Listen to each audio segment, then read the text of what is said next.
வணக்கம் நண்பா, welcome to VGSK film. So இன்றைக்கி இந்த பார்க்க போகிறோம்னா, நம்ம வெங்கட் பிரபு டேரக்டரில் நம்ம தளபதி ஆக்டிங்கில் அப்கமிங் ஆகக்கூடிய ஒரு பேனர்ஜி மூவி தான் the greatest of all time. இந்த படம் இருப்பார் ஃபேன்ஸ் வந்து எனக்கு சொல்லலாம்.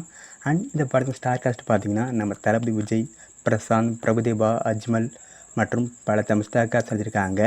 ஸோ இந்த படத்துக்கான ட்ரெயிலர் பார்த்தீங்கன்னா அப்டேட் எப்போ தான் வர சொல்லிட்டு நம்ம பயங்கரமாக வெயிட் பண்ணியிருப்பீங்க. இப்போ அதை பற்றி ஒரு அப்டேட் கிடச்சிருக்கு. இந்த படத்துக்கான ட்ரெய்லரை இப்போ ஆகஸ்ட் 15 ரிலீஸ் பண்ணியிருக்காங்களாம். அண்ட் படத்துக்கான தேர்ட் சிங்கிள்கான சாங்கை ஆகஸ்ட் ஃபர்ஸ்ட் வீக் ரிலீஸ் பண்ணியிருக்காங்க. ஸோ வெயிட் பண்ணி பார்ப்போம். இதுக்கான அஃபிஷியல் அப்டேட் வந்ததும் நம்ம சேனல் கன்ஃபார்ம் அப்டேட் பண்ணுறேன். அண்ட் படத்தை இப்போ செப்டம்பர் 5 தயார் பண்ணுறாங்க. ஸோ மிஸ் அவுட் படத்தை தயார் போய் பாருங்கள். அண்ட் வீடியோ பிடிச்சிருந்தா லைக் பண்ணுங்கள், கமெண்ட் ஷேர் பண்ணுங்கள். அண்ட் மறக்காம சப்ஸ்கிரைப் பண்ணிக்கோங்க. மீண்டும் இது போன்ற வீடியோவில் சந்திப்போம்.